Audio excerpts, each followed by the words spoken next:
جس دن کوئی راز نہیں رہے گا، یوم تبلی السرائر، جس دن سینہ کی چھپی باتیں ظاہر کر دی جائیں گی، جس دن سب رازوں کو اگل دیا جائے گا، کوئی راز نہیں رہے گا۔ فَلْيَنْظُرِ الْإِنسَانُ، کہ انسان کو دیکھنا چاہیے، غور کرنا چاہیے، مما خلق، کہ وہ کس شے سے پیدا کیا گیا ہے۔ خلق من ماء دافق، وہ اچھلتے ہوئے پانی سے پیدا کیا گیا۔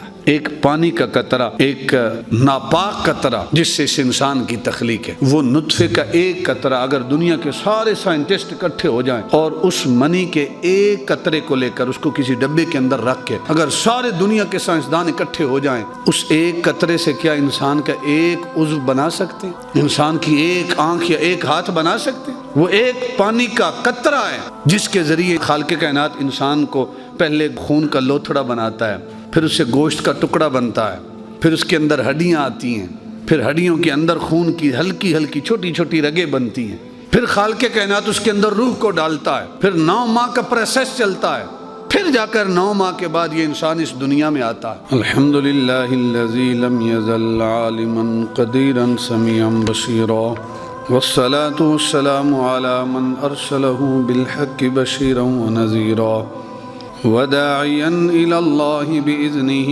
وسراجا منیرا، صلی اللہ علیہ وسلم وعلی آلہ واصحابہ اجمعین۔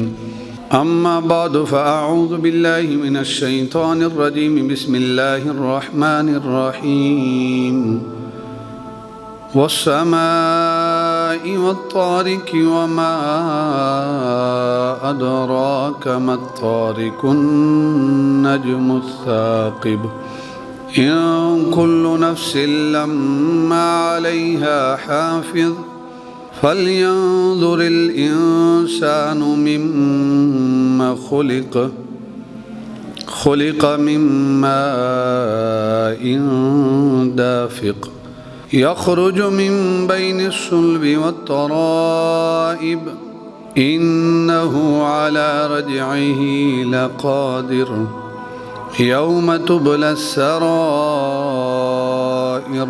فما له من قوة ولا ناصر، والسماء ذات الرجع والأرض ذات الصدع، إنه لقول فصل وما هو بالهزل، إنهم يكيدون كيدا وأكيد كيدا، فمهل الكافرين أمهلهم رويدا، صدق الله العظيم۔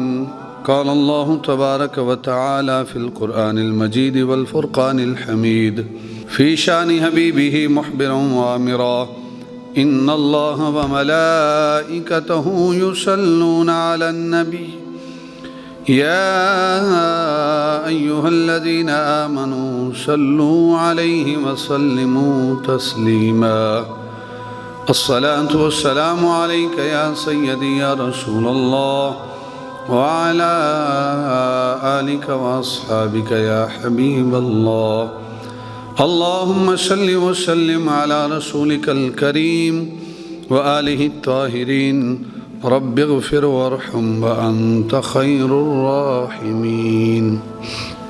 آج کے خطبے میں انشاءاللہ ہم سورہ طارق جو 30ویں پارے کی صورت ہے، اس کا ترجمہ، اس کی تفسیر آپ احباب کے گوش گزار کریں گے۔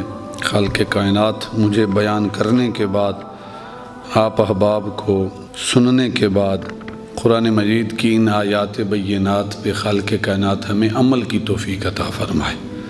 خالق کائنات صحیح معنوں میں ہمیں قرآن کا فہم عطا فرمائے، قرآن کو سمجھ کر اس کو پڑھنے کی خالق کائنات ہمیں توفیق عطا فرمائے۔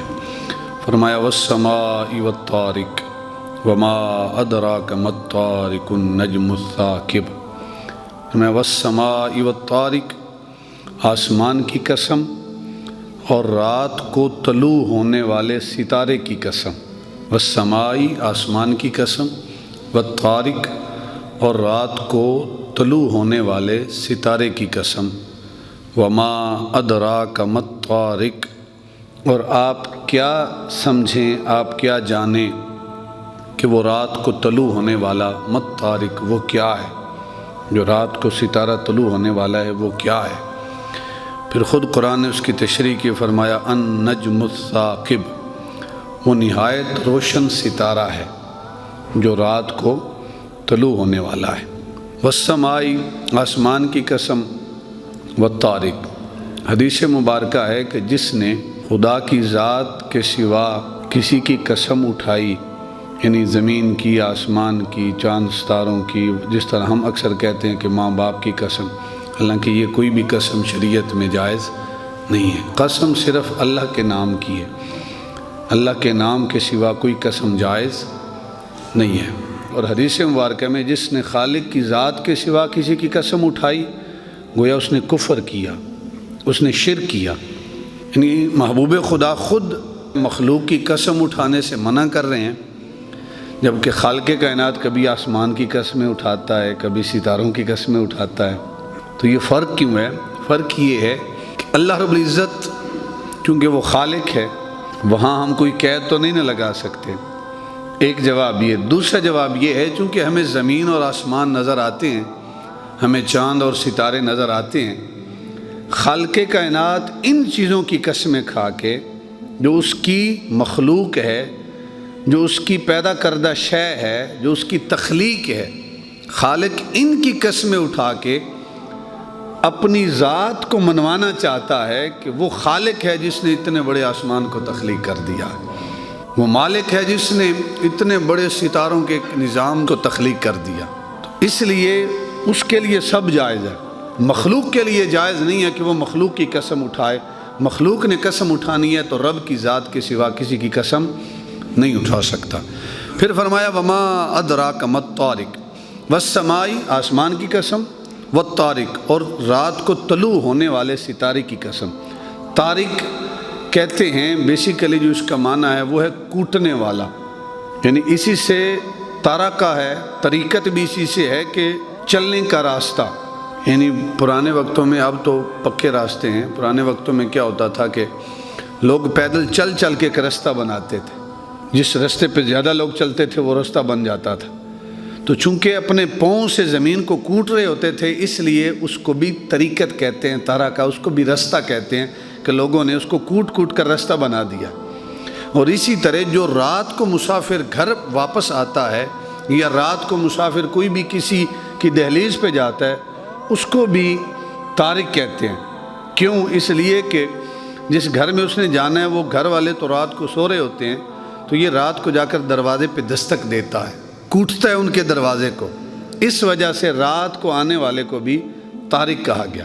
اور اللہ کے نبی نے بے شمار احادیث مبارکہ ہیں کہ سرکار نے رات کو گھر آنے سے منع فرمایا ہے، اور یہ بھی ارشاد فرمایا کہ اگر رات کو گھر آ رہے ہو، یہ حدیث مبارکہ جو بخاری شریف کے اندر حضرت جابر بن عبداللہ رضی اللہ تعالیٰ عنہ بیان کرتے ہیں کہ محبوب خدا نے ارشاد فرمایا جب تم رات کو گھر آؤ، شریعت کو دیکھیں کہ شریعت نے ہر لمحے پہ ہماری رہنمائی کی ہے۔ یہ الگ بات ہے کہ ہم شریعت سے رہنمائی لیتے نہیں ہیں، شریعت کے مطابق عمل نہیں کرتے۔ محبوب خدا نے ارشاد فرمایا کہ جب رات کو تم گھر واپس آؤ تو فرمایا کہ فوراً گھر میں داخل نہ ہو جاؤ، یعنی پہلے گھر میں پیغام پہنچاؤ۔ کوئی شخص ہے جس نے ایک لمبا سفر کیا، پھر اچانک رات کو گھر اس کی واپسی ہو گئی، تو فرمایا کہ فوراً گھر میں داخل نہ ہو جاؤ، پہلے گھر والوں تک پیغام پہنچاؤ تاکہ تمہارے گھر والے بناؤ سنگھار کر لیں، ان کے جو بکھرے بال ہیں ان کو سنوار لیں۔ اور حدیث میں یہاں تک الفاظ ہیں کہ تمہاری جو بیوی ہے وہ زیر ناف بال صاف کر لے، تاکہ اچانک تم اتنے عرصے کے بعد جاؤ اپنی بیوی کے اس کے پراگندہ بال، بکھرے بال دیکھ کر تمہیں اپنی بیوی سے نفرت نہ ہو جائے۔ پہلے گھر پیغام پہنچاؤ تاکہ تمہاری بیوی تمہارے لیے بن سنور جائے، پھر اس کے بعد تم گھر میں داخل ہو۔ کتنا خوبصورت طریقہ ہے۔ تو ارشاد فرمایا کہ جو رات کو مسافر آتے ہیں نا اس کو بھی طارق کہتے ہیں۔ پھر ارشاد فرمایا وما ادراک ما الطارق، آپ کیا سمجھیں کہ وہ رات کو طلوع ہونے والا کیا ہے؟ پھر خود ارشاد فرمایا النجم الثاقب، کہ وہ نہایت روشن ستارہ ہے۔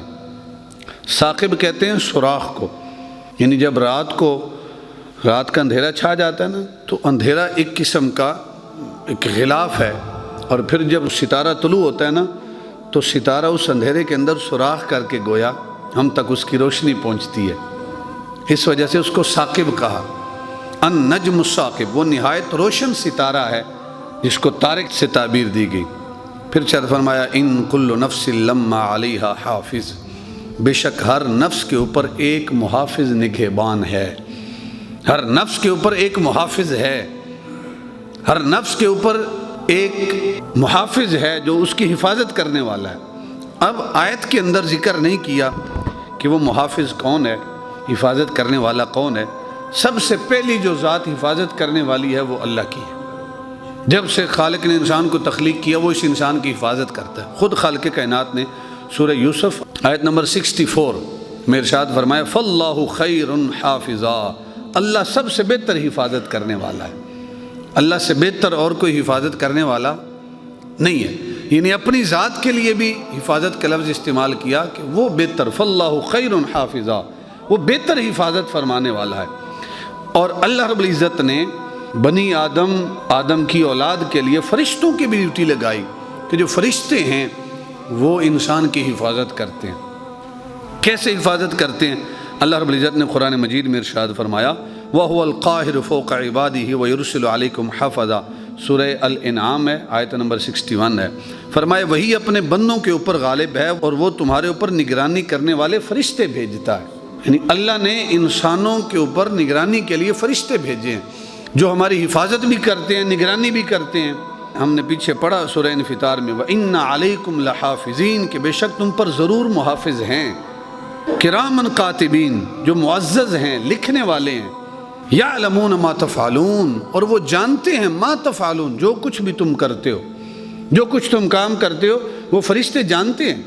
حضور ضیاء الامت رحمۃ اللہ تعالی علیہ نے تفسیر ضیاء القرآن میں ارشاد فرمایا کہ ایک انسان کے ساتھ اللہ رب العزت نے، جو ایک انسان اس دنیا میں آتا ہے اس کے لیے خالق کائنات نے 160 کے قریب احادیث میں لفظ آیا ہے کہ خالق کائنات نے ایک انسان کے ساتھ 160 فرشتوں کو بھیجا ہے جو انسان کی حفاظت کرتے ہیں۔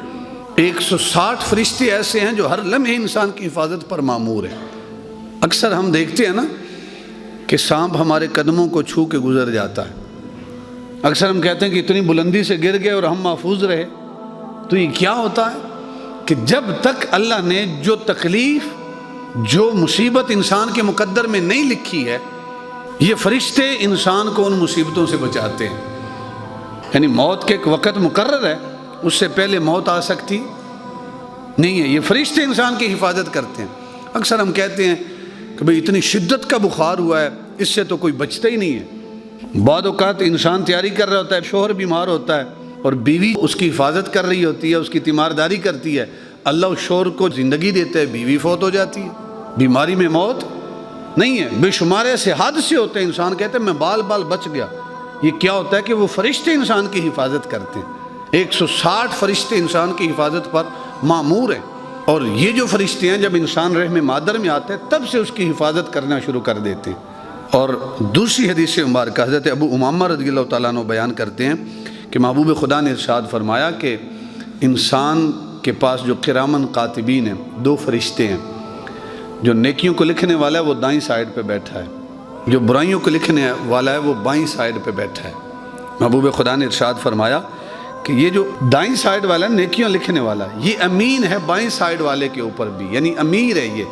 جب یہ بندہ کوئی نیکی کرتا ہے تو دائیں سائیڈ والا اس نیکی کو لکھ لیتا ہے، کوئی نیکی کرتا ہے تو یہ لکھ لیتا ہے، اور جب انسان کوئی برائی کرتا ہے، بدکاری کا ارادہ کرتا ہے اور برائی کرتا ہے تو بائیں سائیڈ والا فرشتہ لکھنے لگتا ہے نا، تو دائیں سائیڈ والا فرشتہ اس کو کہتا ہے بھائی تھوڑی دیر کے لیے رک جا، برائی تو اس نے کر لی ہے، تھوڑی دیر کے لیے اس کو مہلت دے دے، شاید یہ استغفار کر لے، شاید یہ رب کی بارگاہ میں توبہ کر لے۔ جب یہ توبہ کر لے گا تو اس کا استغفار کرنا، اس کا توبہ کرنا، یا کوئی تسبیح و تحلیل کرے گا، اللہ کی عبادت میں مشغول ہو جائے گا، فرمایا یہ جو تسبیح و تحلیل بھی کرے گا نا، یہ اس کے گناہوں کے لیے کفارہ بن جائے گا۔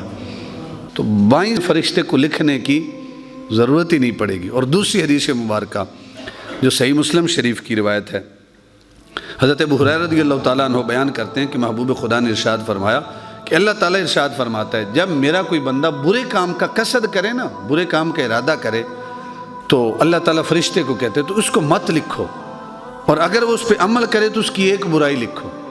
یعنی انسان ہے، اس نے برے کام کا قصد کیا، ارادہ کیا، اللہ تعالیٰ فرشتے کو کہتے ہیں اس کو لکھو مت، اس کے کھاتے میں ایک برائی نہ لکھو۔ ہاں جب یہ برائی کا ارتکاب کرے، وہ برا کام کرے، تو اس کے اعمال نامے میں ایک برائی لکھو۔ اور پھر ارشاد فرمایا کہ جب یہ نیک کام کا قصد کرے، نیک کام کا ارادہ کرے، یہ کہے کہ میں مسجد کو ڈونیشن دوں گا، میں فلاں رشتہ دار کے ساتھ صلہ رحمی سے پیش آؤں گا، فلاں کے ساتھ ہمارا جھگڑا ہے میں جا کر صلح کروں گا، اس نے ارادہ کیا، خالق کائنات فرشتے کو کہتے ہیں بھئی اس کی ایک نیکی لکھ لے۔ یعنی برائی کا قصد کیا تو برائی لکھی نہیں ہے، اور نیکی کا قصد کیا تو خالق نے ارشاد فرمایا اس کی ایک نیکی لکھ دو۔ اور فرمایا جب وہ نیکی کا کام کرے، پہلے نیکی کے ارادے پہ لکھ لو، اور جب وہ نیکی کا کام کرے تو فرمایا اس کے اعمال نامے میں 10 نیکیاں لکھ دو۔ برائی کا ارادہ کیا تو لکھی نہیں ہے، برائی کا کام کیا تو ایک برائی کو لکھا ہے، اور نیکی کے کام کا ارادہ کیا تو اللہ تعالیٰ ایک نیکی کہتا ہے کہ اس کے اعمال نامے میں لکھ دو، اور جب وہ نیک کام کرتا ہے تو اللہ تعالیٰ ارشاد فرماتا ہے اس کے اعمال نامے میں 10 نیکیاں لکھ دو۔ اور بعض روایات میں آتا ہے کہ 10 گنا سے لے کر 700 گنا تک لکھا جاتا ہے جب کوئی نیک عمل کرتا ہے۔ تو اللہ کتنا غفور الرحیم ہے، ہمیں نیکیوں کا احساس نہیں ہے نا، اس لیے کہ آج ہمارے پاس ان نیکیوں کی قدر نہیں ہے۔ ہمارے پاس جو کرنسی چلتی ہے وہ نیکیوں میں نہیں ہے، وہ پیسے میں ہے، ڈالر میں ہے، ریال میں ہے، درہم میں ہے۔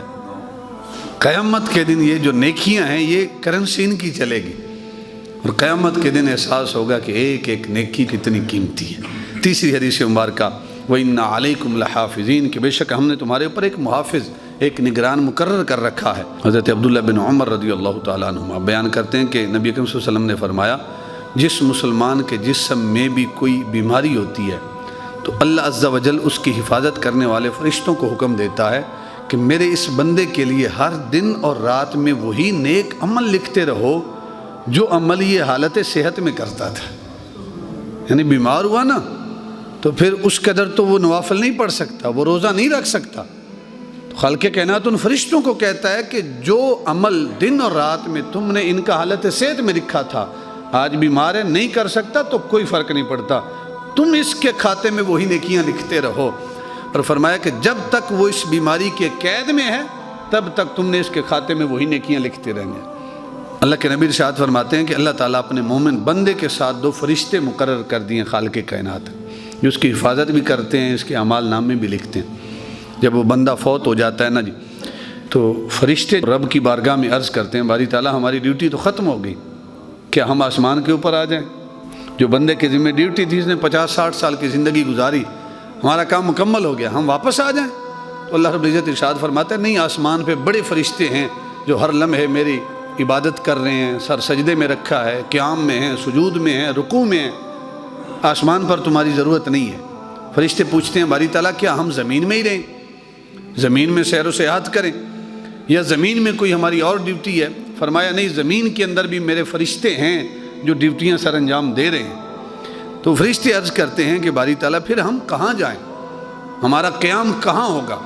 تو رب کی بارگاہ سے جواب ملتا ہے کہ جو میری زمین ہے یہ میرے فرشتوں سے بھری پڑی ہے، یہاں بھی تم نے نہیں کرنا، ہاں تم ایسا کرو کہ جس بندے کے اعمال نامے تم نے لکھے ہیں نا اس کو قبر کے اندر دفنا دیا گیا ہے، اب تم دونوں ایسا کرو کہ اس کی قبر کے اوپر قیام کرو اور اس کی قبر کے اوپر کھڑے ہو کے میری تسبیح پڑھو، میری حمد پڑھو، میری تکبیر پڑھو، اللہ اکبر، میری بلندی کا ذکر کرو اور لا الہ الا اللہ پڑھو، اور قیامت تک ان کلمات کو پڑھتے رہو، جتنا تم پڑھو گے ان سب کو میرے اس بندے کے نامہ اعمال میں ڈال دینا۔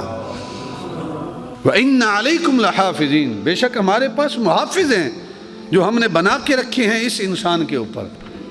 وہ کتنا غفور الرحیم ہے کہ انسان کی بخشش کے لیے اس نے کیسا کیسا سامان کر دیا، لیکن افسوس آج ہم عمل کی طرف نہیں آتے۔ اس سے بڑھ کر اور محبت کرنے والی ذات کوئی کائنات کے اندر نہیں ہو سکتی۔ فرمایا ان کل نفس لما علیہا حافظ، بے شک ہر نفس کے اوپر ایک محافظ، ایک نگہبان ہے جو اس کی حفاظت کرنے والا ہے، جو اس کی حفاظت کرتا ہے۔ پھر ارشاد فرمایا فَلْيَنْظُرِ الْإِنسَانُ مِمَّا خُلِقَ، سو انسان کو غور کرنا چاہیے مما خلق، کہ وہ کس شے سے پیدا کیا گیا ہے۔ فَلْيَنْظُرِ الْإِنسَانُ، کہ انسان کو دیکھنا چاہیے، غور کرنا چاہیے مما خلق، کہ وہ کس شے سے پیدا کیا گیا ہے۔ خود ارشاد فرمایا خلق من ماء دافق، وہ اچھلتے ہوئے پانی سے پیدا کیا گیا ہے۔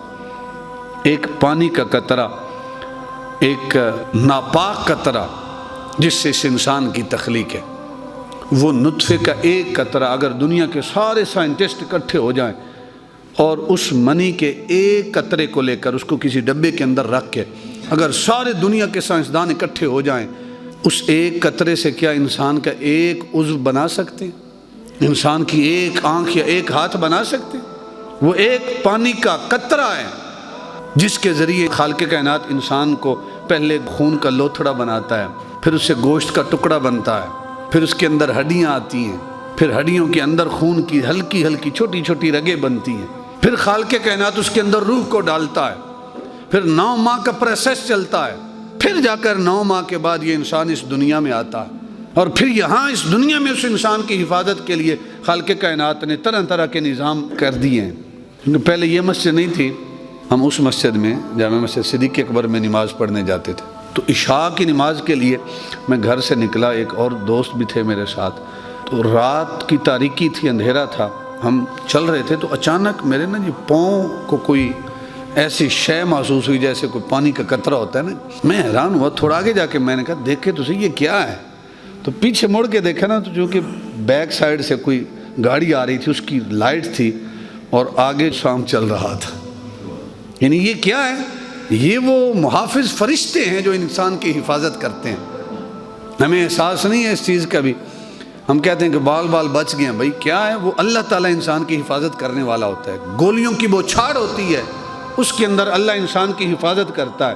یہ کیا ہے کہ 160 فرشتے ایسے ہیں جو انسان کی حفاظت پر مامور ہیں۔ جب تک موت نہیں ہے کوئی اس انسان کو موت دے سکتا نہیں ہے۔ خلق من ماء دافق، فرمایا کہ وہ اچھلتے ہوئے پانی سے یہ انسان پیدا کیا گیا ہے۔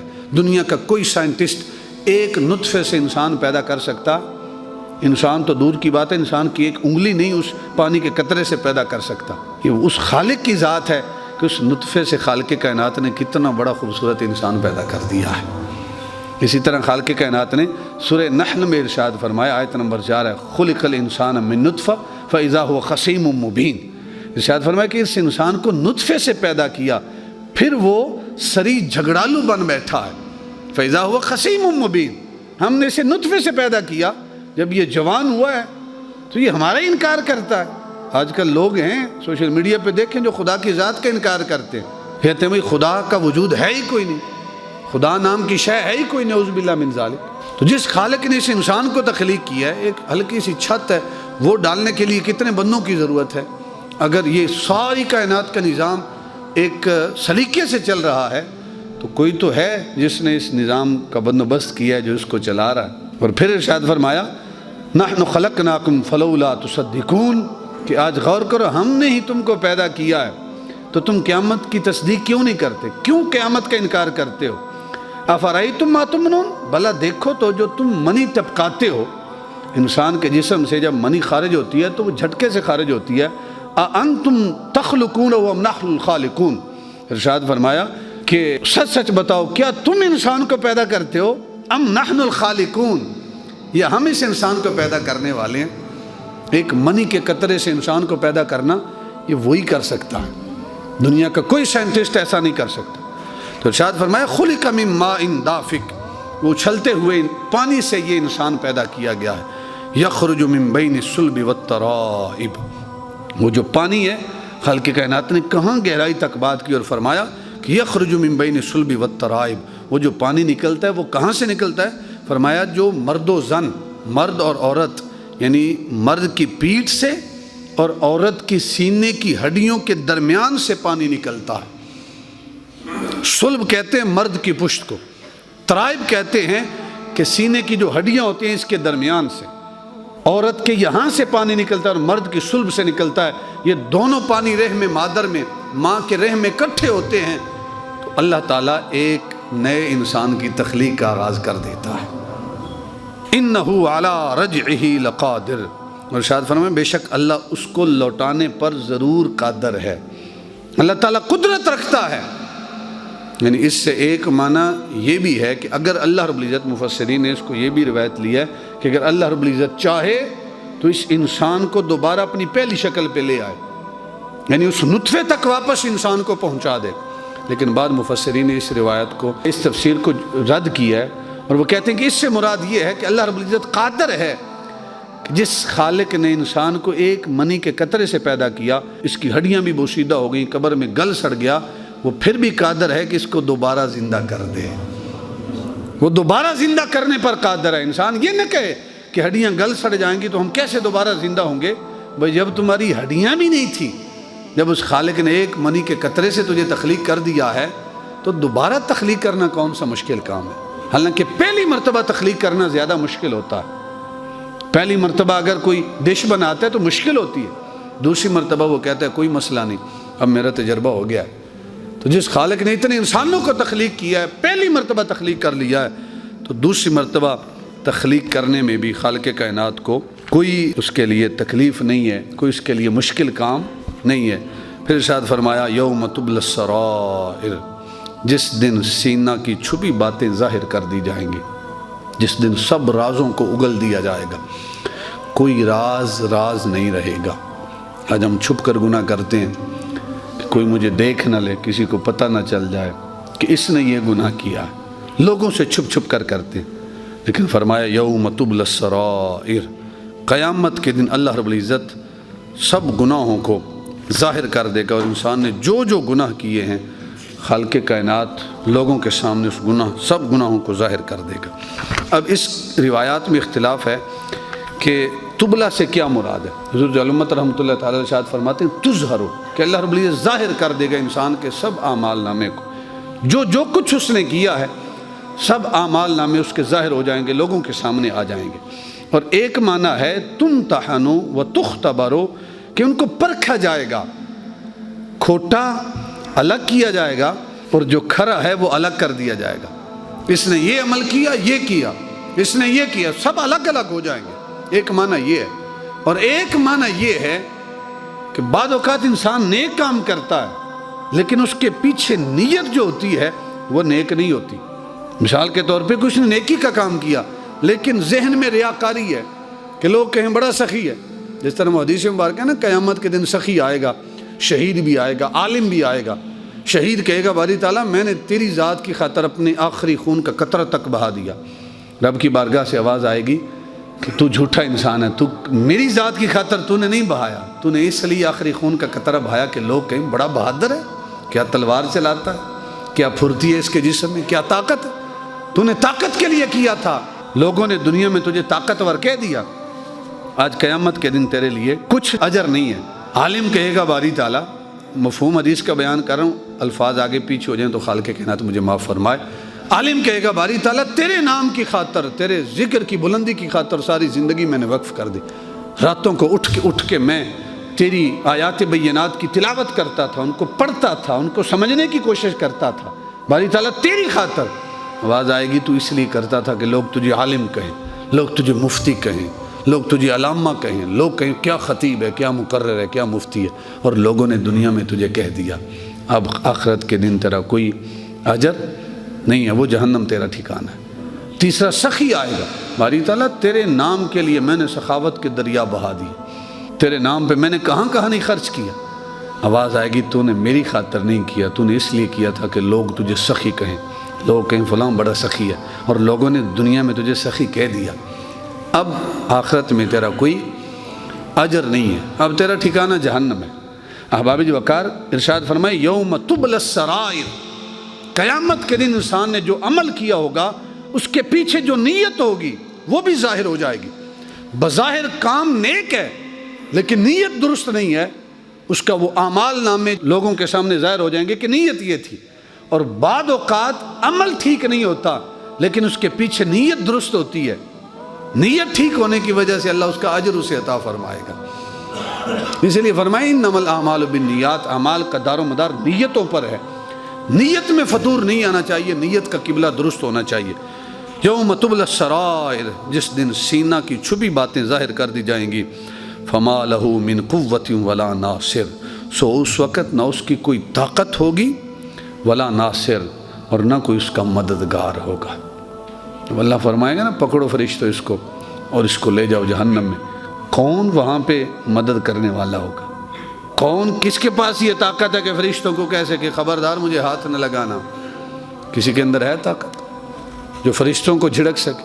کوئی مددگار نہیں ہوگا اور نہ اس کے پاس کوئی طاقت ہوگی۔ والسماء ذات الرجع، اور بارش برسانے والے آسمان کی قسم۔ ذات الرجع، رجع کہتے ہیں بار بار لوٹنے کو۔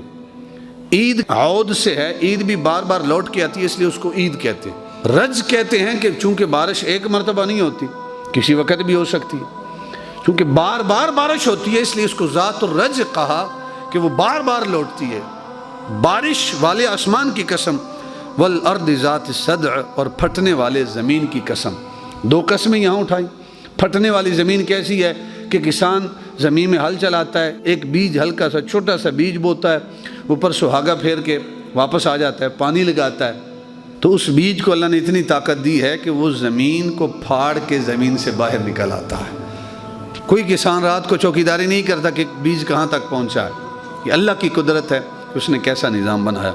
پھر ارشاد فرمایا کہ والارض ذات الصدع، اور پھٹنے والی زمین کی قسم، انہ لقول فصل، بے شک یہ قرآن حق و باطل میں فیصلہ کرنے والا ہے، یہ قول فیصل ہے۔ اور روایات کے اندر آتا ہے کہ جو شخص اس قرآن کے مطابق فیصلہ نہیں کرے گا اللہ اس کو تباہ و برباد کر کے رکھ دے گا۔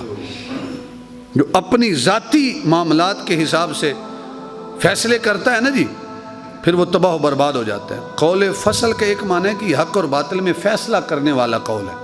اس کا دوسرا معنی یہ ہے کہ یہ مفصل قول ہے، اس میں حلال اور حرام سب کی خالق کائنات نے اس کو بیان کر دیا، حلال اور حرام کو، اور یہ بھی بیان فرمایا کہ کن کاموں سے بچنا ہے اور کن کاموں کو کرنا ہے، اور اس میں حق اور باطل اور صحیح اور غلط کو بیان فرما دیا ہے۔ اس میں مومنوں کے لیے ثواب کے اوپر بشارت ہے اور کفار کے لیے عذاب کی وعید ہے، کافروں کے لیے اس کو بیان کر دیا گیا ہے۔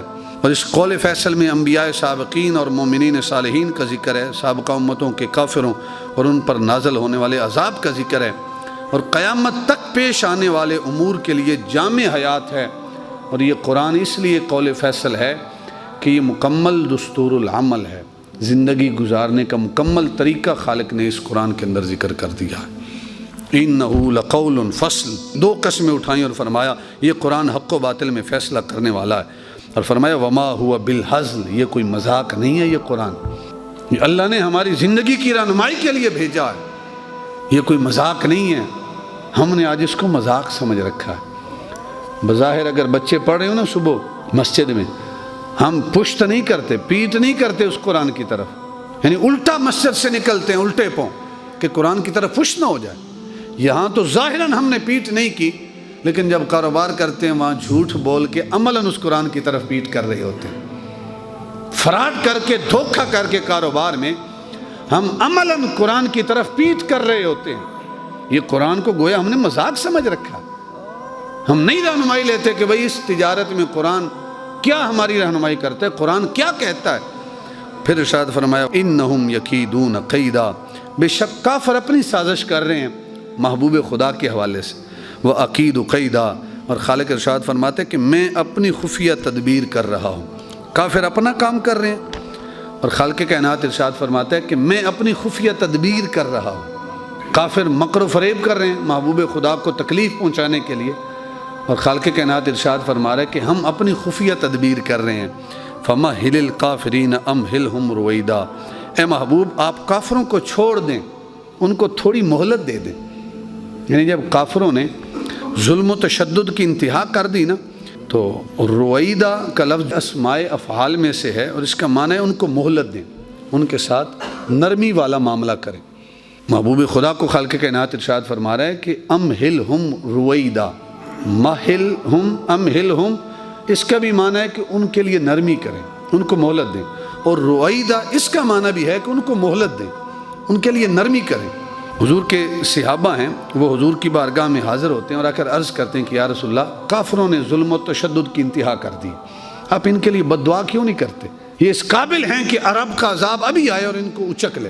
محبوب خدا کی بارگاہ میں آئے، حضرت ابو ہریرہ رضی اللہ تعالیٰ عنہ اس حدیث کے راوی ہیں، آپ ارشاد فرماتے ہیں کہ آپ سے کہا گیا یا رسول اللہ مشرکین کے خلاف دعا کیجیے، اور یہ صحیح مسلم شریف کی 2599 حدیث کا نمبر ہے۔ آپ صلی اللہ علیہ وسلم نے ارشاد فرمایا کہ میرے رب نے مجھے لعنت کرنے والا بنا کر نہیں بھیجا، میرے رب نے مجھے رحمت کرنے والا بنا کے بھیجا۔ تم کہتے ہو میں ان کے لیے بد دعا کروں، میں ان کے لیے کبھی بد دعا نہیں کروں گا۔ اور دوسری حدیث مبارکہ ہے صحیح بخاری شریف کی 3231 نمبر ہے حدیث مبارکہ کا۔ اللہ کے نبی سید عائشہ صدیقہ بیان کرتی ہیں، حضور سے پوچھا یا رسول اللہ کوئی دن آپ کے اوپر ایسا بھی ہے جس کی شدت آج بھی آپ کو یاد ہو؟ محبوب خدا نے ارشاد فرمایا اے عائشہ یہ مدنی دور ہے، حضور ہجرت کر کے شہر مدینہ تشریف لا چکے ہیں، فرمایا ایک دن ہے جس کی سختی میں آج بھی نہیں بھولا۔ اور محبوب خدا نے ارشاد فرمایا عائشہ وہ طائف کا دن تھا جب میں اہل مکہ سے نا امید ہوا تو میں طائف والوں کی طرف پہنچا کہ وہ تو میری دعوت کو قبول کریں گے، لیکن عائشہ جب میں وہاں پہنچا تو ان ظالموں نے میرے پیچھے باش نوجوانوں کو لگا دیا، وہ مجھے پتھر مارتے تھے، میں درخت کی چھاؤں میں بیٹھتا تھا، مجھے بیٹھنے نہیں دیتے تھے۔ ایسی بھی کیفیت آئی کہ محبوب خدا غش کھا کر بے ہوش ہو کر زمین پہ گر پڑتے، ایک غلام ساتھ۔ اور آج بھی وہ طائف کے اندر وہ باغ موجود ہے جس باغ میں محبوب خدا نے پناہ لی تھی، سہارا لیا تھا، اور ایک غلام نے محبوب خدا کو انگور کھلائے، تو وہ باغ آج بھی ہے، وہاں چھوٹی سی مسجد آج بنی ہوئی ہے۔ تو محبوب خدا ارشاد فرماتے ہیں آج بھی اس دن کی تکلیف کو میں نہیں بھولا۔ جبریل امین آتے ہیں، آ کر عرض کرتے ہیں یا رسول اللہ یہ پہاڑوں کا فرشتہ خالق کائنات نے بھیجا ہے، آپ جو حکم کریں گے یہ فرشتہ آپ کے حکم کی تعمیل کرے گا۔ وہ فرشتہ عرض کرتے ہیں یا رسول اللہ کیا حکم ہے؟ محبوب خدا نے ارشاد فرمایا کہ اس فرشتے نے کہا کہ یا رسول اللہ اگر آپ کی اجازت ہو 2 پہاڑوں کے درمیان اہل طائف کو پیس کے رکھنا۔ محبوب خدا نے ارشاد فرمایا کہ میں ان کے لیے بد دعا نہیں کرتا، اس لیے کہ اگر انہوں نے کلمہ نہ پڑھا میرا یقین ہے کہ ان کی آنے والی نسلیں ضرور میرا کلمہ پڑھیں گی۔